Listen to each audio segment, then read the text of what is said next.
that story you were telling me.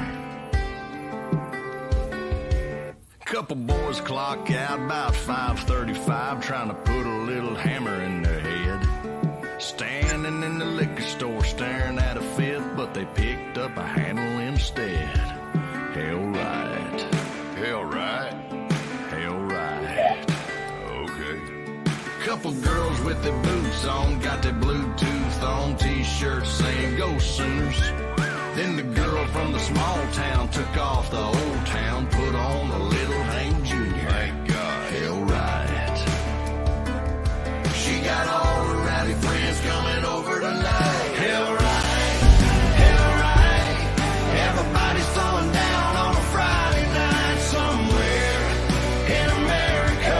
There's a bottle to burn and a fire to light, and you ain't done nothing if you did it halfway. If you're gonna raise hell, then you better damn raise hell right. Hell right. Hell right.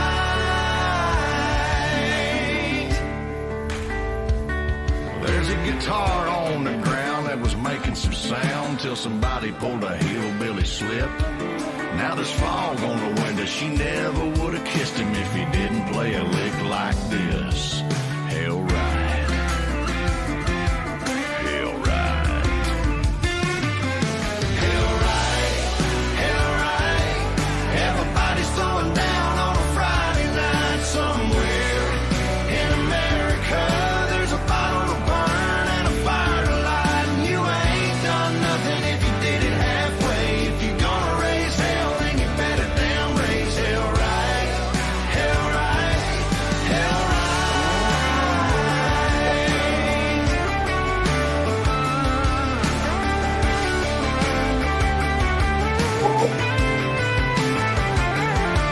Now 7 a.m., damn if there ain't an empty handle on a square hay bale. Everybody's passed out drunk, but when they wake up, they're all gonna hurt like hell right. Yeah, boy. Hell right. Hell right. Everybody's throwing down on a Friday night somewhere in America. There's a bottle to burn and a fire to light, and you ain't done nothing if you did it halfway. If you're gonna raise hell, then you better damn raise hell right. Hell right. Hell right.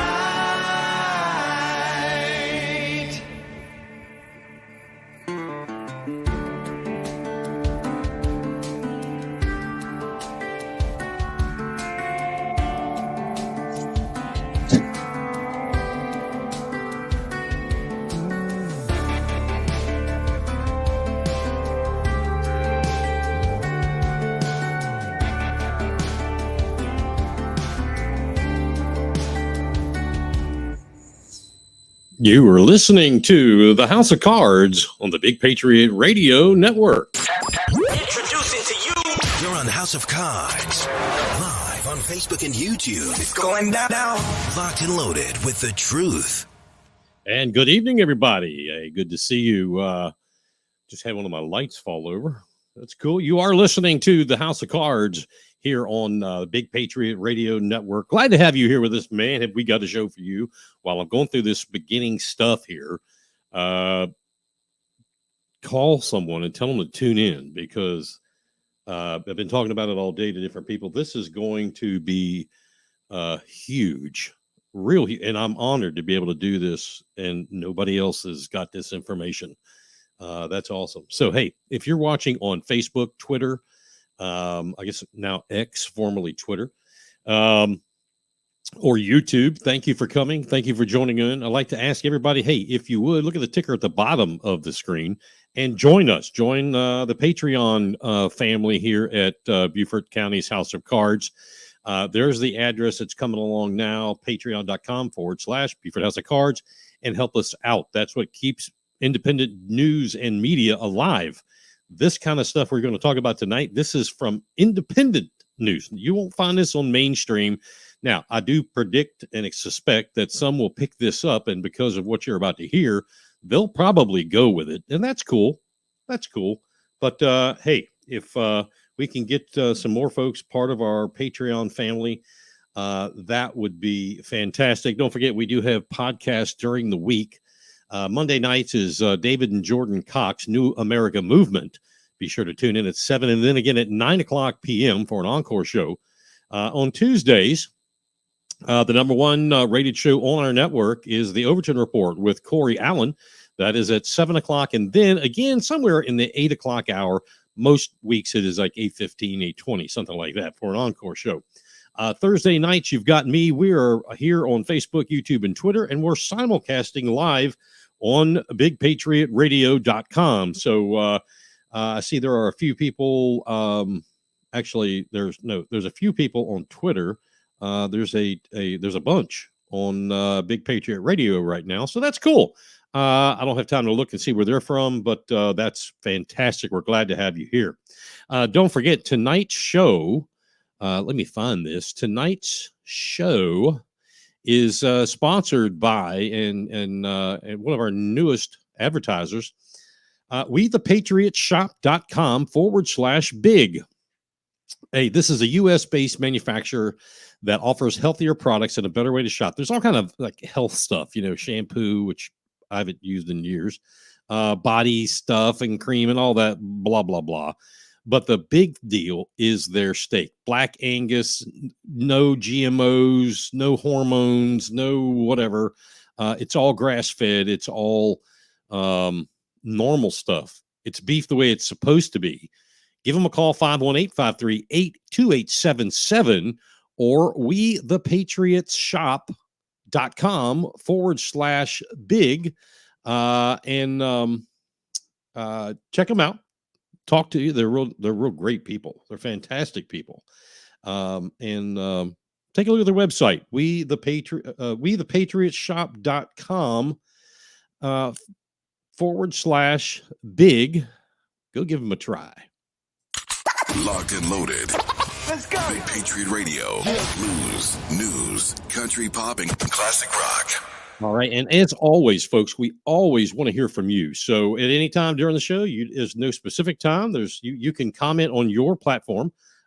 Just put it in there and send it along. It'll eventually get over here to my side of the world.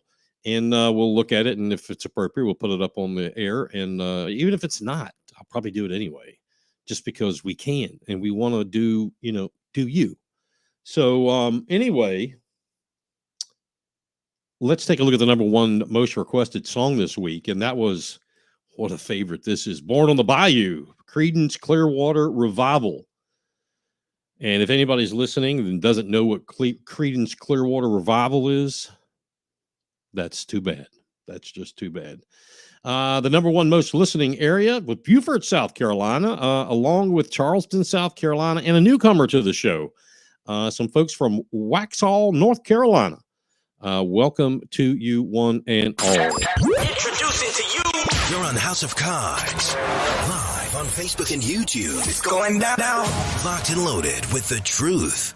And we've got people checking in. The little meters starting to turn. So they're coming in. Call your neighbors, call your friends, coworkers, whoever. You want to get them in on this to watch and learn. We have an explosive show. Explosive. We're going to jump right in. But first, I have to comment about the South Carolina House of Representatives, specifically their actions yesterday, which would have been February 28th, for those of you that are watching this on tape delay.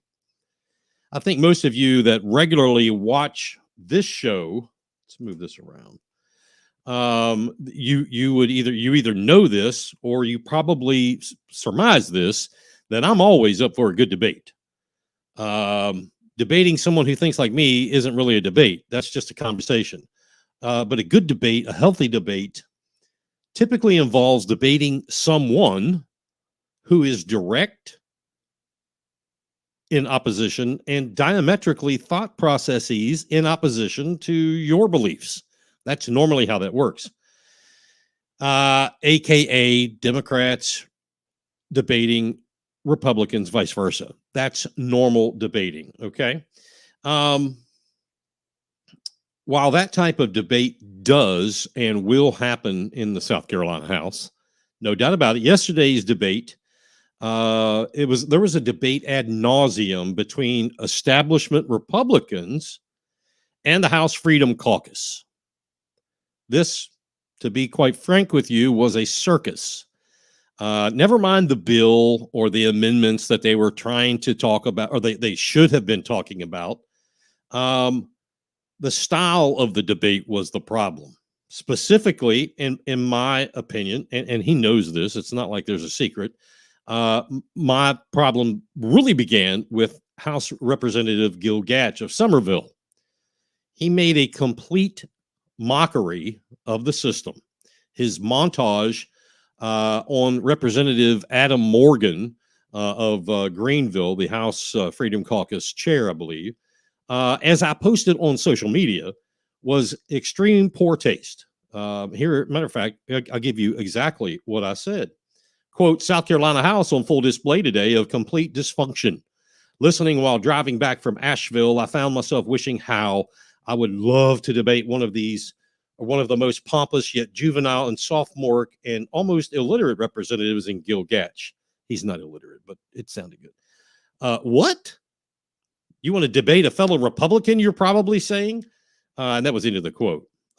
So I don't consider, to be honest with you, I don't consider him to be a Republican. I don't consider him to be a conservative. I put his type as, it's a new title, a fish-o-cratlican. A fish-o-cratlican. That's a flip-flopping Democrat, half Republican. I tell you, as this was going on yesterday, the Democrats in the House, and I only heard two of them speak up, and I'll get to that. They had to be laughing their collective asses off as these two factions went after each other.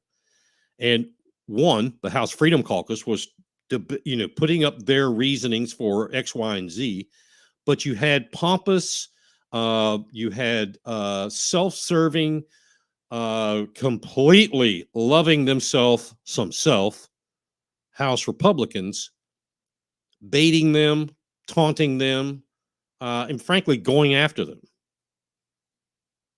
I told on social media, I had said yesterday that, you all need to put your moronic self-serving platitudes aside and do the work of the people. That's what it gets down to. The work of the people's not being done because they're playing games. The very few Democrats who wasted everyone's time, there was two of them that I recount, got up when Joe White of Representative Joe White out of Newberry County made some comments about the bill they were talking about, or specifically about amendments. And he had made he said the phrase, the China virus. So to those couple of Democrats who got up and spoke, both of your comments were not germane to the bill, but no one had the balls to stand up for a point of order. And B, Joe White was right. The China virus is exactly what this exercise was. You want to waste more time and debate that, boys? I don't think so. Joe White had said, the two Democrats got up and said, how many Chinese do you have? I don't know. I've got some. Joe White said, well, do you not feel this is, a slap in their face? Of course, it's not a slap in their face. He feels like it's the China virus. It happened in China. It came from China. Aside from that, that's what the Democrats wanted to talk about, was somebody's feelings got hurt. But that's not the point of this conversation. So anyway, Representative Joe White responded and basically said, this was on social media, he said, Gil Gatch is 99% mouth and 1% knowledge. He said, quote, Gatch always seems to know more than he actually knows, end quote. And Joe White, I think, is like 70-something years old. That's pretty good. I'm impressed, Representative White. Gatch did respond to me on social media, which I appreciate, and not in a demeaning tone at all. And he said he thought Adam Morgan, was self-serving because of his run for Congress. He thought that the amendments that he was putting up would be serving him as a run for office as he's doing now, which I thought that's the complete crux of this. It was completely sophomoric and not anything to do with this bill. I replied to him thinking, I said, I think calling him out and making the debate events surrounding his candidacy for another elected person was in complete poor taste, and that's just my opinion. Just as I think Davey Hyatt, Representative Hyatt, the House GOP chair, his attack on Josiah Magnuson, Republican from Spartanburg, that was so sophomoric, and that was actually disingenuous. Everything that comes out, and let me just add this: everything that comes out of Republican from Columbia, Micah Caskey's mouth as of late, it's just plain rhetoric. Obviously, intelligent fellow, served the country, but he can't say anything without it being rhetorical. When will the Republican caucus pull their collective heads out of their ass and make amends with the Freedom Caucus? Instead, you act like children, actually worse than most children, and Democrats like John King, Gilda Cobb Hunter, Russell Ott, and that whole far left cringe group, they just laugh and laugh and laugh.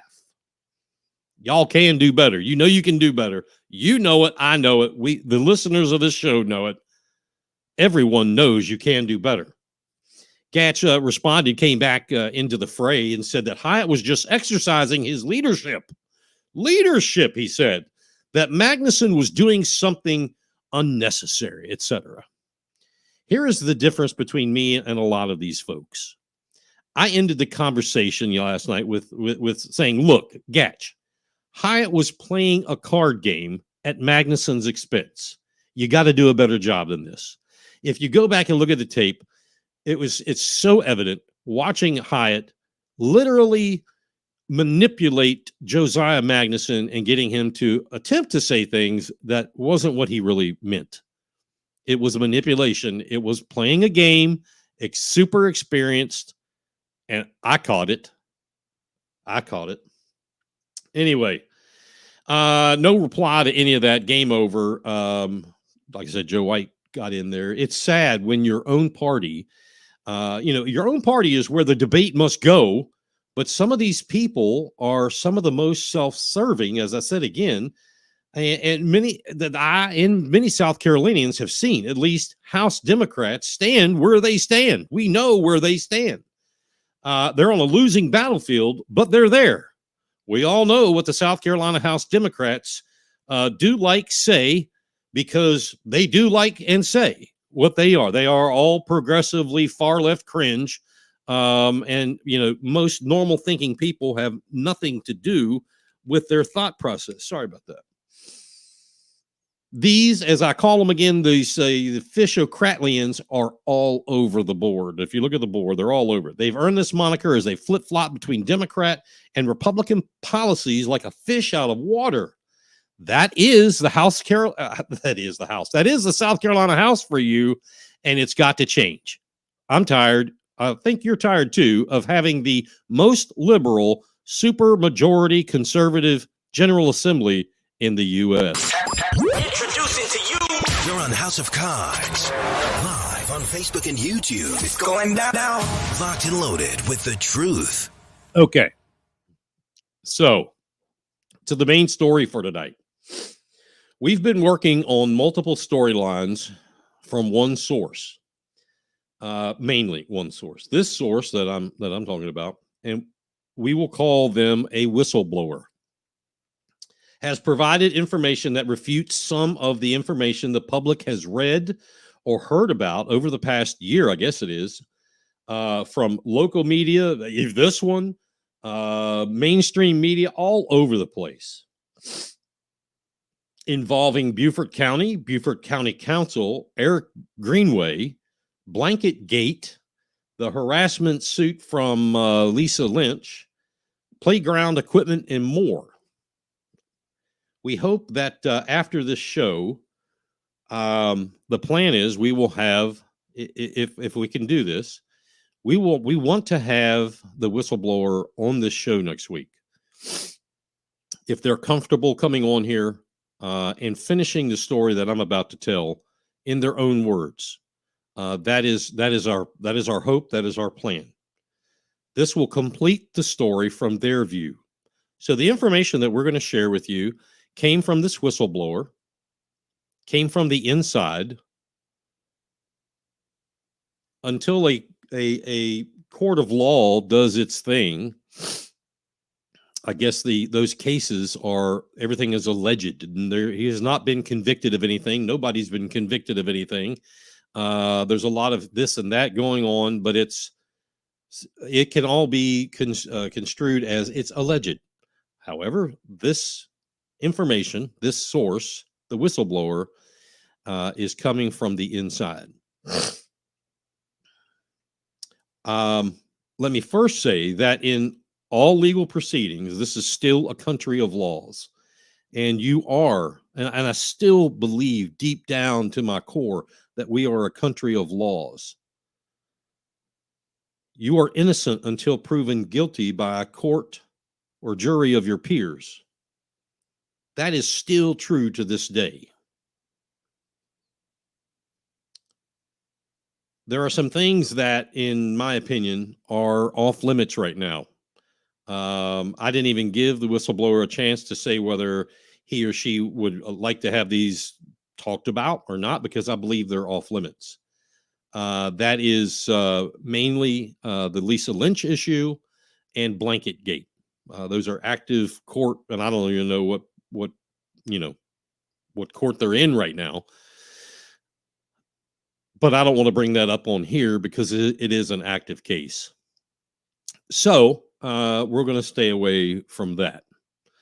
I define these things into issues, numerically or put in order. Not any one more important than the other, but they're all issues. And let's start with issue number one, and that's Chairman Passament and the traffic signal.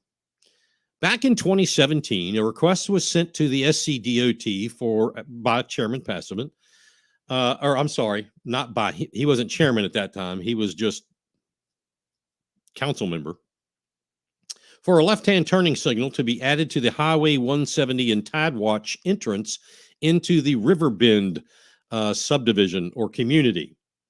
I know this to be true because I was on council and I remember those conversations. Back at that time, the request was denied as it didn't meet the criteria for DOT to do the work at the time.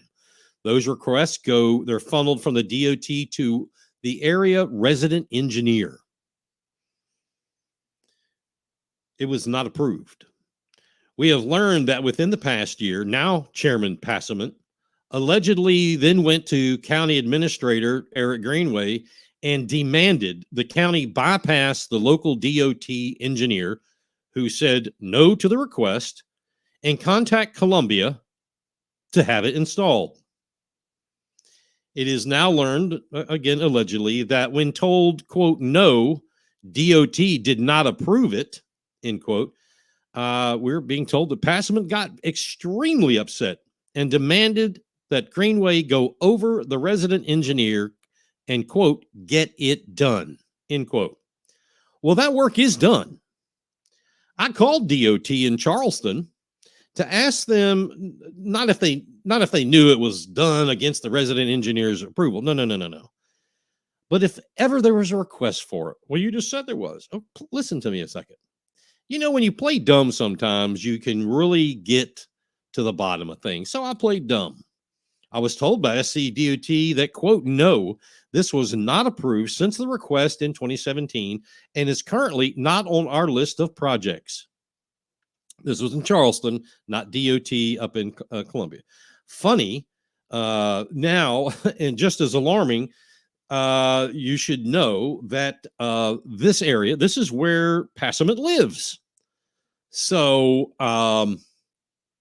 according to the South Carolina Freedom of Information Act and the South Carolina Ethics Commission, a council member having work done within 2 miles, I believe it is, 2 miles of their home, they have to disclose that on ethics reports. So we pulled up Joe Passament's ethics reports, and I see nowhere where he has disclosed that a DOT improvement was done to the traffic signals at his entrance to the community. Did he do that? Like I said, we looked. No, it's not there. Issue number 2, the playground. The playground. Former Beaufort County Parks and Recreation Director Shannon Loper was fired from her job, and one of the accusations was because of her purchase of playground equipment to the tune of about $800,000+ without going through the procurement process. Now, I know Shannon Loper has a court case of some sort. I don't know where, what have you. Obviously, she's not the one that I talked to. But we did bring this up on this show a couple of times. This is documented. What has been brought to light is that allegedly the county council knew about it the whole time. They talked about it. Even Alice Howard, a council member who represents the Port Royal area where the playground is constructed, made comments on the record of how the people in Port Royal would be so excited for this. County council knew about it. County council, under the direction of Joe Passament, took a vote on this action of her buying the equipment. Allegedly, County Attorney Tom Keveney was asked by Loper at some point in time where this process was, and she was told by him, again allegedly, quote, "Council has passed this. You can go ahead and buy the equipment," end quote. All allegedly, as this is, like I said, this is a court case, I assume. No one has told me it is or it isn't forwarded in the courts, but one can only assume. So with this information in mind, my question to county council would be, or the interim county administrator or the previous county administrator, why did you fire her when you told her to go do it? You told her to go do it. So why did you fire her? Why did county council even take this vote, take it up without going through the proper procurement channels? I mean, this is simple, ladies and gentlemen. Follow the standard operating procedures. Lord knows, Beaufort County has books and books filled with all these procedures. How about if somebody gets off their ass and follows through with it? Why has the procurement director not made any comments about this? Where was he in this job? Why did Tom Keveney allegedly tell Shannon Loper to go ahead and buy the equipment? But first and foremost, why did you fire her when you told her to do it? Issue number 3, the firing of Loper. It has come to our attention through our source that the actual termination allegedly somewhat began back when Greenway was still on the payroll.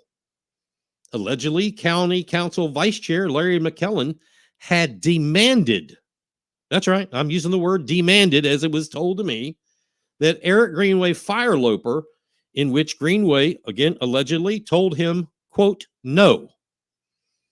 Now, after Greenway's termination, allegedly, Larry McKellen did the same thing to acting county administrator John Robinson, demanding that he immediately fire Loper.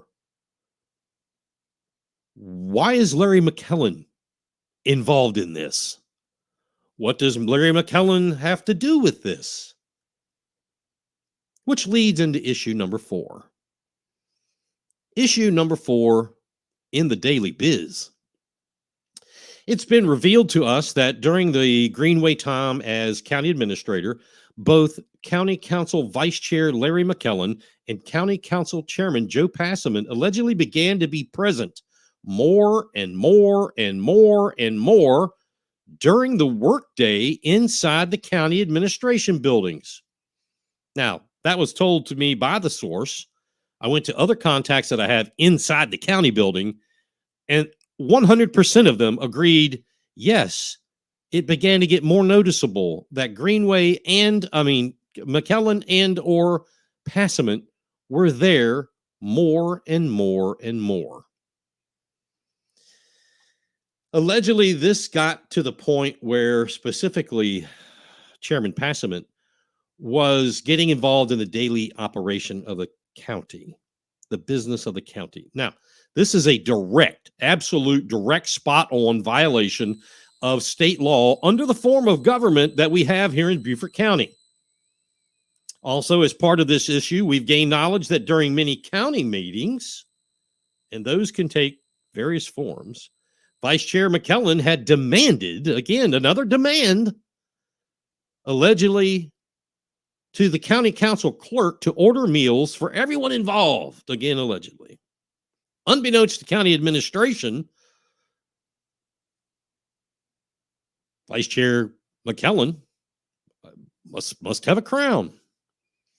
Yo, get me some food for these people. County administrator, who's those people's boss, didn't know about it. Likewise, after county council meetings, on occasion, council members, some, not all, were in attendance along with Eric Greenway, other county director level people, allegedly some of the, county director level, if you will, would stop for a few drinks, a meal, all allegedly. But the bottom line is when they did this, again from our source, Larry McKellen made it known, publicly calling out Eric Greenway, making him pay for the entire evening. As, quote, you make enough money to do it, end quote. Some of you might remember when I was on council, Stu Rodman and Paul Somerville were constantly up at the administration building. This is when Ashley Jacobs was administrator. As I was leading the pack to have Rodman either resign as chair or, and I said this in public, I will begin airing some of the things I know and discovered. Eventually, he did resign.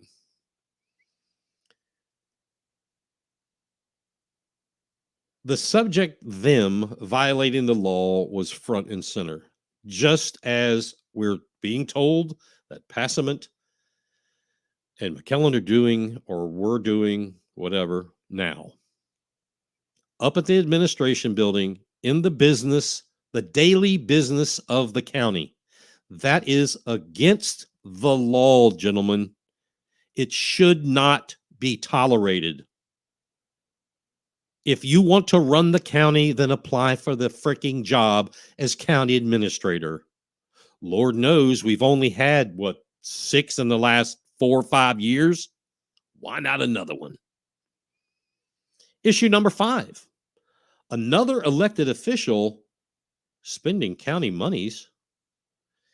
As this next issue is more than likely becoming a legal suit, I'm not going to name any names, but our sources, and this one happens to have a multiple, so it's sources, they're providing us with some information that another elected official has been possibly misusing county purchasing mechanisms.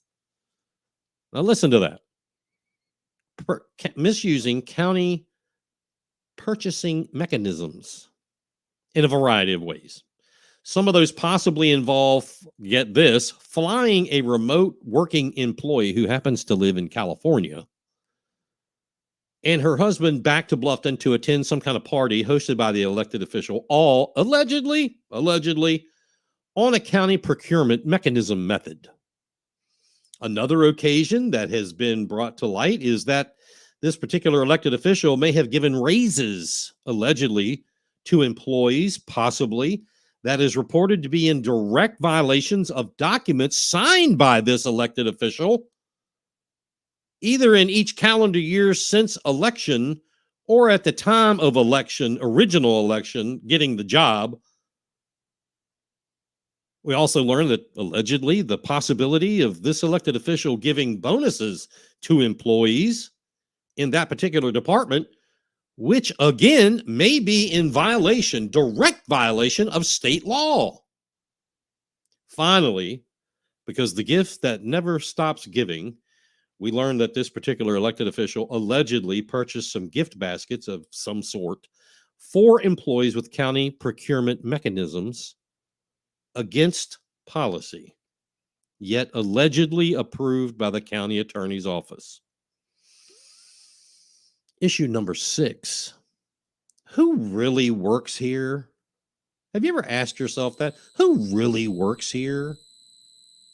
In the last couple of years, if you haven't been asking that, what have you been doing? Wake up. Who really works here? Our sources has given us some information that puts into question some of the hiring practices of Beaufort County. No duh. Allegedly, and according to our sources, there is a female employee of the county finance department who is the wife of the owner of Andrews Engineering Company. Andrews Engineering, year after year, actually, we know this. They've been a contractor of the county for a long time, do a great job. Year after year is a multi-million-dollar recipient of funds from Beaufort County. But the wife of the owner of Andrews Engineering allegedly works in the finance department. Does that violate law? I don't know about that. Does that pass the smell test? Hell no. Hell no. That's why give the opportunity. If I'm sure everybody is as square as it can be, but why give the opportunity? That's the thing. The transparency is not there. In the same aspect, we've been given more information that the executive assistant to the county's public facilities director, I believe that's the title, Mark Rosenau, the executive assistant to him is the wife of the owner of Powell Electric. Now, Powell Electric, another great company, has well over $500,000 in receipts doing work for Beaufort County facilities. They do a ton of electrical work. But the wife of an electrical company contractor that works on buildings is the county public facilities director's executive assistant. Again, is that against the law? I don't know. Does it pass the smell test? Absolutely not. Again, where is the transparency? Where is the honesty? I'm sure that all of these people, again, are as square can be. Okay? But why give the opportunity? Sources have revealed that Administrator Eric Greenway was asked by the facilities director to give raises to a said executive assistant, but had gotten denied, and evidently repeatedly, and that may have created let's call it a vendetta condition inside the county. Allegedly, as we've learned, these raises, the requests for the raises, were noted as erroneous in nature. You're not going to give my assistant a raise, so I'm going to do everything I can to get on your bad side. Item 7, or issue 7, good for the goose. It's well documented that part of Greenway's dismissal was part and parcel that he hired someone in questionable practice, as we mentioned earlier.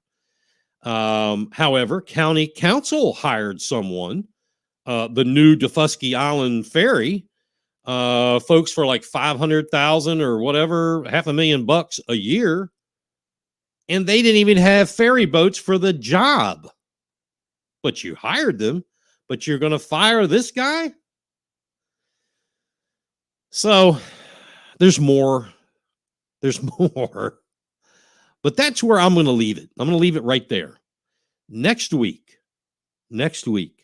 we hope we will have this whistleblower on this show live in person, and they can tell us the rest of the story, Paul Harvey, and explain their positions. That will be huge. Introducing to you.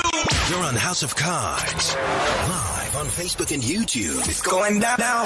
Locked and loaded with the truth. All righty, this week, Beaufort County Council Finance Committee met, and there's something of interest there. This is what was on the agenda under item 10. Drum roll, please. Presentation of Economic Development Corporation's fiscal year 25 product development plan, fiscal impact, Beaufort County Economic Development Corporation. This is where your money's being spent. So the Economic Development Corporation is asking the council to consider creating a revolving fund. Remember that. It's a revolving fund of $19,070,000. Let's just call it $19.1 million. To seize, and this is from the agenda. This isn't Mike's words. This is from the agenda. To seize short, medium, and long-term development opportunities. $19.1 million. The funds would reside with the county and be requested for specific acquisitions and infrastructure build-out as the opportunities arise. Proceeds realized from the sales will replenish this fund. It's a recurring fund, and if anything is sold, because they're going on a shopping spree, that will replenish the fund. But if there's nothing sold, they're going to replenish the fund anyway. This was presented by Beaufort County Economic Development Corp Executive Director John O'Toole, who I happen to like John O'Toole. I was part of the team that hired him. But this is business. What are they really, really, really wanting? Out of their own mouths, funds are being requested for the acquisition of land and extension of required utilities to attract potential economical projects that will diversify the county's economy and build a more solid employment base. This is their words. Okay? Now, Mr. O'Toole would like to encourage the council to include funds, $19.1 million, for the upcoming year, fiscal year 25, to continue the pursuit, site acquisition, and development. So a recurring minimum of let's call it 19.1 million. Let's just call it $19 million. When you got 19 million, who gives a shit about 100 grand? 19 million to buy land and make improvements for economic development. The committee asked him, and I'm glad they did, don't get me wrong. And I think it was, I think it was Tab Tabernick. And this is a perfect question. How is this funded? He didn't know. I don't know, he said. He actually told them, that is y'all's decision. I'm just bringing the request. No.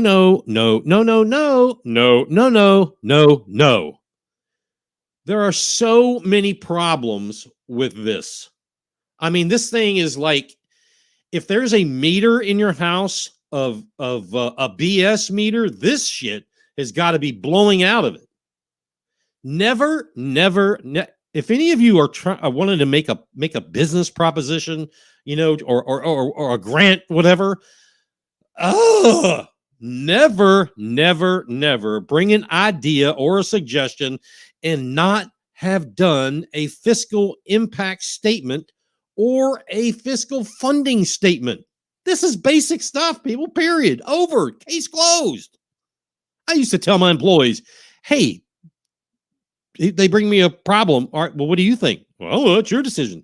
Don't bring me a problem without a solution. I may tell your solution's horseshit, but then again, I may say, hey, that's a good solution. Second,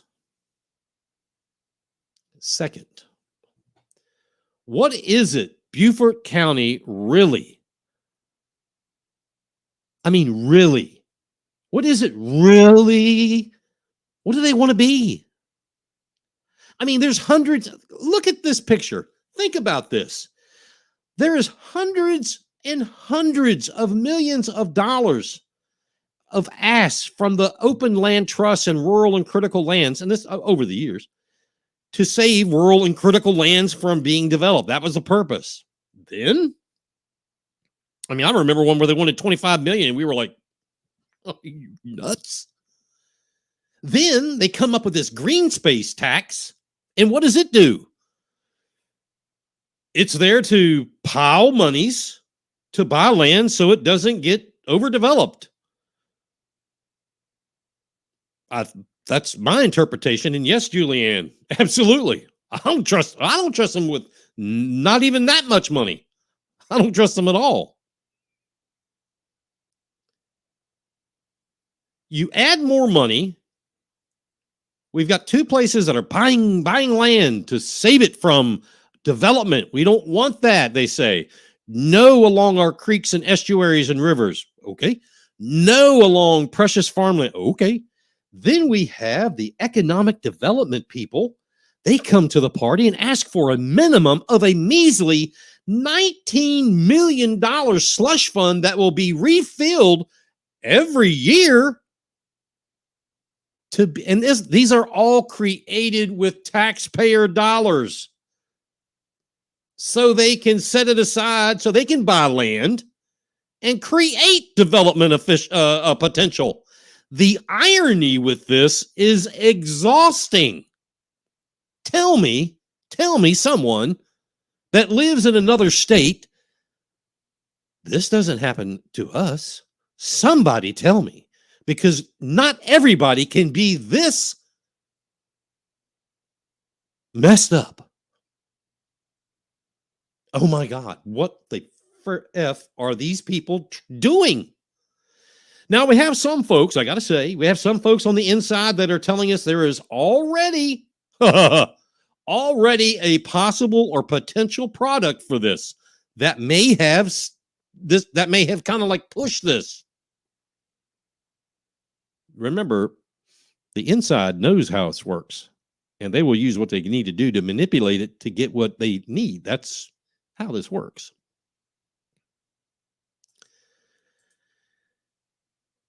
Allegedly, thanks, Leslie, Councilman Glover and John O'Toole are working behind the scenes. And again, this is allegedly. Nobody's accusing anybody of anything, but people talk. People talk, and the truth comes out eventually. Purportedly, they're working together behind the scenes to get these $19 million. And why 19 million? Why not 20? What happened to 15? I mean, it's just 5 million different. You can buy a lot of land for 15 million. But anyway, they chose 19 million. Doesn't that seem a little suspect? That does to me. Anyway, they're allegedly working behind the scenes with each other to get these funds to build a performing arts center on St. Helena Island. How in the ever-loving name of God is that economic development? How in the ever-loving name of God Almighty is that economic development? You're racist. You're against St. Helena. If anybody is thinking that, just go ahead and slap the shit out of them, because that's stupid. That's got absolute. I don't care if the green people live on St. Helena. I don't care. Performing arts centers are not economic development. Does one need to be out there? Well, I assume so. That's what Councilman Glover's talking about, allegedly. It's his district. I don't know. But tax dollars for buying land for economic development is not how you do that. Why? And I don't have the names pulled up of the people watching. I just don't want to. John, if you're listening, if this is true, why are you being so deceitful and sneaky? County council, same thing. If this is true, Why are you being so deceitful and so sneaky? Well, because that's how it's done here. I would almost rather hear you say that. At least then we would know. Well, that's how it's done. And back for more news at 7. But no, we're going to charade around an ask of $19,070,000 as a revolving fund for economic development. This is utter bullshit. These people are trying to spend your and my tax dollars like, what's the old saying? Like drunken sailors. Now, I've never seen a drunken sailor spend a lot of money, but that's been around for a while, so we'll roll with it. The creation of this slush fund. I had a thing in my notes like, what's next? What is next? What does the county want to do? Do you want to protect land and protect be a conservator of land and water and birds and dogs and horses? Or do you want to develop the whole thing? Because you're playing both sides of this, Beaufort County. What the hell are you wanting to do? The creation of this slush fund would give you the ability. John O'Toole, County Council, Beaufort County Economic Development Corporation.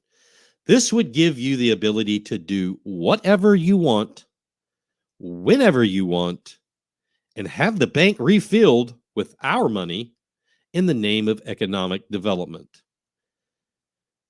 If I were all of you, I would either pick up the phone and either voice call or text. I would get on social media and send them a message. I would email. I would show up, whatever and however, to every county council person in Beaufort County, man and woman and child, for the way some act, and tell them absolutely freaking no. $19,070,000 for a revolving slush fund for rainy day projects to build more when we're trying to, they're trying to raise money to save more. We're not doing it. We say no. And ladies and gentlemen, I'm telling you, if you say that long enough and you say that loud enough and they still do it, you have the opportunity at the ballot box. And if you don't use it, you don't vote them out, you don't have somebody run instead, then you've really got no dog in this fight. Okay? Maybe you're not the one to serve on council if that's not your gig. I mean, that's not for everybody. It's tough. But if you knew somebody that does that, is that, can be that, then encourage them. Encourage them. Still with county council news, if you weren't really pissed off already, Bluffton Parkway Phase 5B. Whoa, don't throw anything. Don't throw anything. 5B is back. They just approved spending your money, taxpayer dollars, to figure out how much is the county's monetary responsibility in this. Think about that. They're spending money to find out how much is the county's responsibility to go ahead and do this. Look, if you are against this, you better speak up, add this to your list, and speak up now. And be loud, be civil. I don't want to be called an insurrectionist. Get your point across that Phase 5B is not acceptable. If you want to have a back door, a back entrance to Rose Hill, 5B will do it. Those people in Woodbridge, you want to have, a 4-lane, I guess it would be 4 lanes, coming right beside Woodbridge from back to the front edge, then vote for it. Or, don't say okay. If you want to see them build a area called Willow Run, I believe it is, that would be up to 5 times bigger than the Belfair Town Village, then say okay to 5B. I want to make sure you understand that 5B is not the part from 170 out to 95. That's not 5B. That is actually 6 up. Yes, there is a need for that. That needs to be handled between both counties and the state. That's probably a long ways off. Who's driving 5B? Could it be developers? I don't know. What do you think? Why would they want to straighten out that curve in 5B and move the alignment of the Bluffton Parkway and Buckwalter Parkway? Who would want that? Is it easier for police? No. Is it quicker for fire and rescue? No. Is it better for the school system? No. Would it give the opportunity to create more development, maybe more houses, more commercial space in that area? Think about it. Think about it when you pull up to that Parkway intersection and think in your mind, moving that road, what would happen? All the wickedness and filth this world has to offer. Rock music that shatters your bones. Big Patriot Radio. That's some serious rock. And you're responsible. All right, we're at the top of the hour, just about 8 o'clock, $19 million. God, I hope this doesn't happen in other places. Man, I would love for someone in like Tennessee to call the show and go, hey, man, no, it's all good here. We don't do that. Or somewhere. God, I'm just shocked that we allow this shit to go on. Anyway, earlier we talked about the South Carolina House of Representatives at the top of the show and how the behavior by some is affecting them all. But the issue at hand that I didn't really go into, that you need to pay real close attention to, not that you don't have enough on your plate after listening to me, was House Bill 4927, a.k.a. the Healthcare Czar Bill.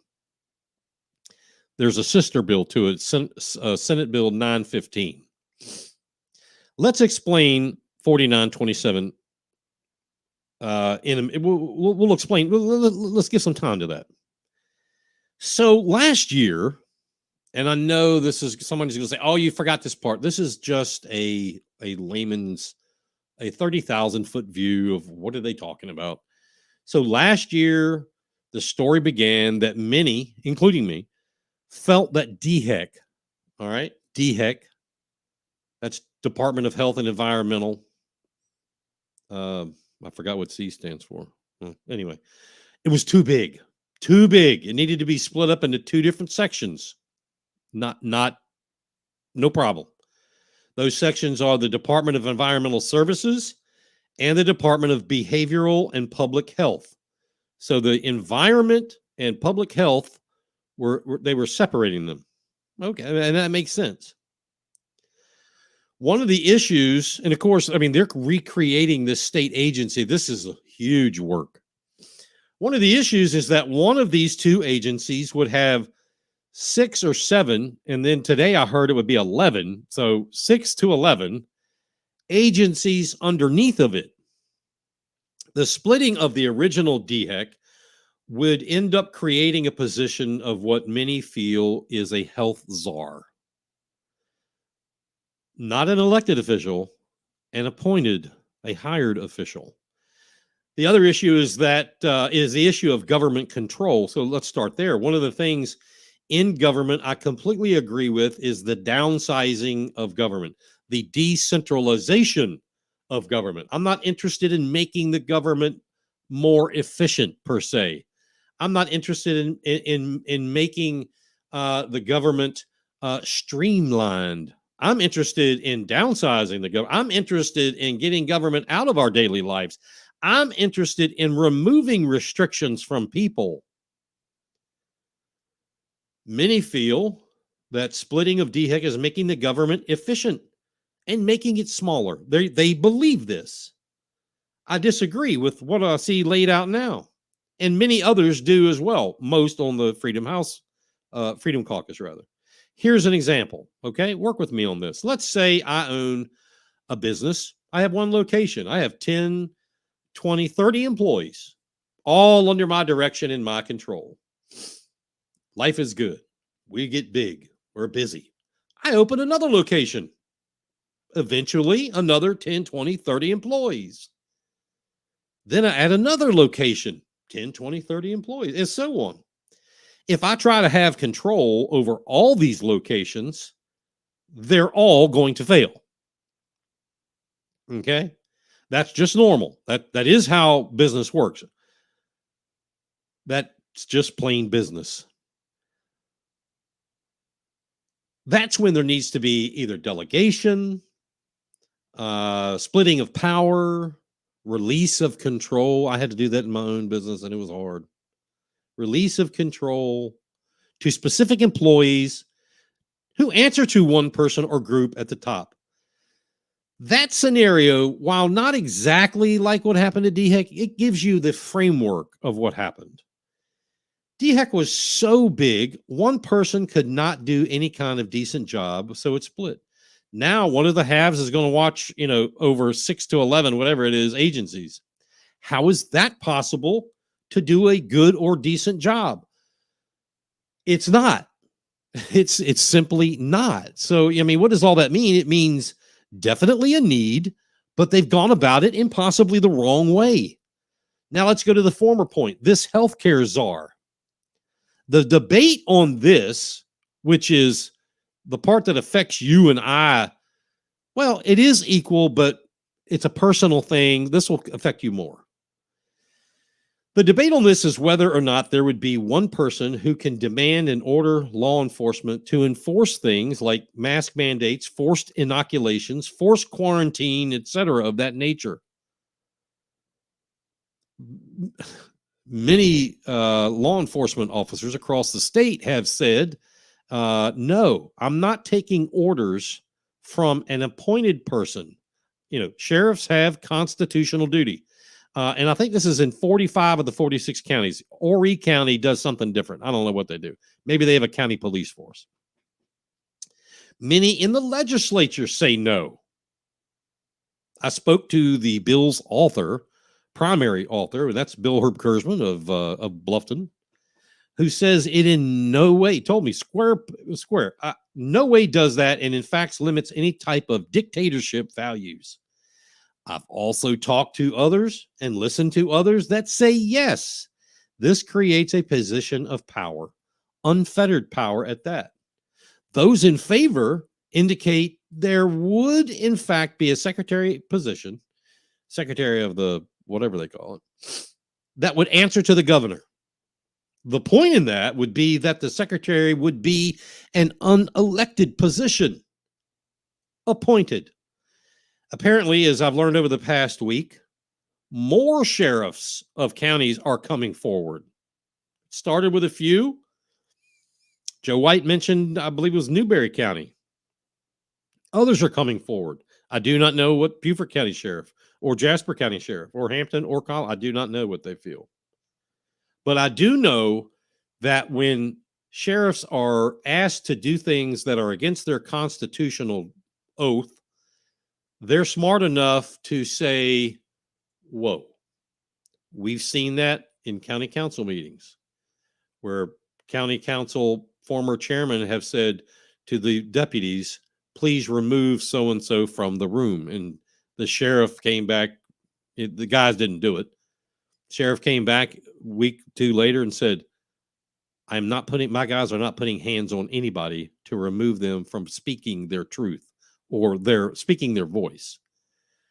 So when sheriffs are told by this elected or unelected appointed person to enforce, let's just say, a mask mandate or to enforce a mandatory inoculation or enforce a mandatory quarantine. Sheriffs are going, no. People are saying no. Those other sides say there's not a problem here because the governor hires and fires this person. And yes, there's advice and consent of the Senate, but the governor is in charge. I don't know that I want that full. I just disagree with that. Representative Micah Caskey, I believe it was yesterday, said, well, you people, Freedom Caucus, you want judges to be elected or to be chosen by the governor. What's the difference in this? Well, first of all, I don't think anybody said that we want all of the, that's not all of the governor's right to do that. In a perfect world, the people would vote for judges and put them in office.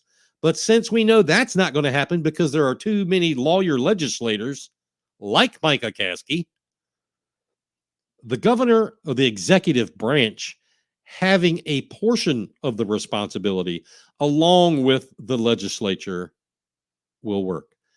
This DHEC thing, these splitting with a healthcare czar, the writing, because I talked to people who were both sides. I dove in it deeper. There is language that, I believe can be interpreted to mean just that. I mean, we don't need this day and time people's rights being any more trampled on than they already are. House Bill 4927 received second reading yesterday, 100-17 passing, with the Freedom Caucus generally voting, I guess all of them, I didn't really look, but I would assume they voted nay. The Republican caucus voted with the Democrats. That a healthcare czar, the possibility of a healthcare czar, let's put it that way, moves forward. Now, it is not law. That has to go to the Senate. Just as Senate Bill 915, which is in committee, if that passes, that has to come to the House. So this is not law. It did read second. It got second reading, but it has to go to the Senate. I have already reached out to Tom Davis, my senator, and am asking for some conversation about this to give him my viewpoint. I know others have as well. All right. Finally, world tensions are getting more and more serious. If a theme you may have heard over the last month or so, every time we have a show, I end up saying something about being prepared. And hey, Julianne, by the way, we're looking into having our well company put a hand, I guess you call that a hand pump, on our wellhead. So thanks for that advice. And we're trying to give other people advice as what's going on. But these world tensions, let me give you like a heads up on what's going on. In Eastern Europe, Russia is amassing troops and reportedly nuclear munitions along the borders with the Baltic states, Latvia, Lithuania, Estonia, and also Poland. At the same time, NATO has been amassing some 90,000 troops along the same border in what they call a joint exercise of NATO countries in the Baltic and Polish regions. I suspect not. Anyway, at the same time, we've been recording flights by NATO planes. We use Skyglass. NATO planes, individual countries that are flagshipped, refuelers, command and control centers, surveillance, a shit ton of that, surveillance planes like the AWAC, nuclear sniffing planes. They've been along the northern region, or the region of the northern Arctic of Finland, down through the Baltics and Poland. Even more worrisome, it's come to our attention and others that yesterday, the country of Transnistria, which is a breakaway province of Moldova, basically Russian sympathizers, has requested Russia to annex it into Russia. Now, what's the big deal? Well, the big deal is this would create another dangerous and rather interesting situation, as Transnistria is landlocked between Moldova and Ukraine. You know, Kaliningrad is landlocked between Poland and, I guess that would be Lithuania, I believe. If annexed into Russia, Russia will be able to put, obviously, military troops on all sides now of the Ukraine and close in on Eastern Europe. So this situation, it bears watching very closely. One slip of the tongue or wiggle of the finger, and people have their fingers on the codes. Even as worrisome is that I know Joe Biden has his fingers on our codes. Anyway, join us next week right here on Beaufort County's House of Cards and on BigPatriotRadio.com. Please go to patreon.com/ Beaufort House of Cards and join the family. Donate $5, $10 a month, whatever. We would appreciate that. We are going to have pay attention all week long. Pay attention. If something breaks, the shit hits the fan, we're going to go live from around the world, and that will be on YouTube. It's heating up here on Beaufort County's House of Cards. Don't forget, next week, I am hopeful. I am looking forward, and I am positive that we will have the whistleblower on the show. You can see it live right here on Facebook, YouTube, Twitter, and simulcast on BigPatriotRadio.com. Good night, America, and watch your six.